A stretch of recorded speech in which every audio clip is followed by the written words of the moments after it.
First, there was quiet quitting, one of the biggest workplace buzzwords a few years back. Now, some experts say workers may be taking an even bigger step back, becoming less invested in their jobs and more detached from the workplace. So let's bring in our chief business correspondent, Taylor Young, to talk about this. And this kind of sounds like another version of quiet quitting, but either way, it's not really positive. Yeah, it's not too great. So researchers with Gallup found that only 21% of workers worldwide are considered actively engaged at work, meaning that they're enthusiastic about showing up to do their job, are connected to their company, or are motivated to put in that extra work. So that means 79%, nearly 80% of workers are kind of going through the motions or kind of not going above and beyond to do their job. And I think, that means they're not working past their work hours or signing up for extra projects. But I don't think that this is as bad as the numbers kind of make it seem, because a lot of these workers would not say, hey, I'm not totally checked out from work. I'm still showing up and doing my job, but maybe I am not taking on extra work at this time or answering emails at 10 p.m. So it's not if you were to take a lineup of your coworkers and only 2 of them are actually doing the job. It's just 8 of them maybe just not centering work in their life. Yeah, have you figured out what's kind of driving workers to pull back right now? Yeah, so researchers say that there are a couple of things happening, and I think one is one that we focus on a lot, and that's burnout. Burnout levels are at an all-time high, and they really are just continuing following the pandemic, when we first started seeing burnout become a topic of conversation in the workplace. Another is just workers have seen kind of layoffs over the last couple of years, and company loyalty is kind of dwindling. Not many people can confidently say, if I spend 30 years at this job, I'm going to be repaid with promotions and stick around that long. And I think younger workers also, they just have more of a more positive look at work-life balance. And I think we're seeing a lot more of that younger generation entering the workforce.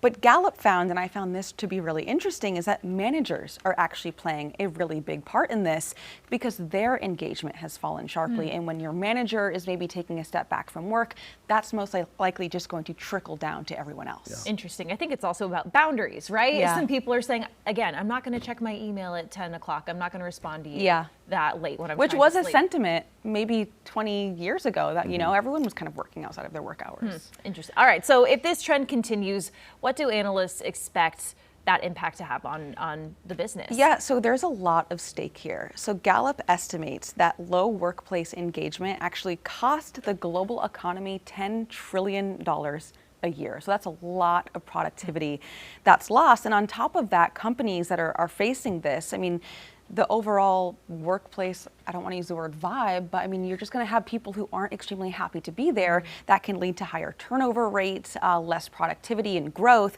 And I think this is also not great for workers either, because you're not showing up to work happy, right? You're not getting things done. You're less likely to get promotions.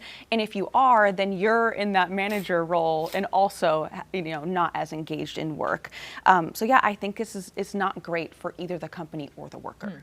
We've seen, especially since the pandemic, Taylor, a lot of these trends come and go, right? Yeah. Quiet quitting, quiet firing. Yeah. Do we think this one could come and go, or would this be a trend that might stick? So I think that this one may be a little bit different and actually might be the cause of all of these other buzzwords that were coming. Quiet quitting may be kind of a result of the growing burnout and growing disengagement at work.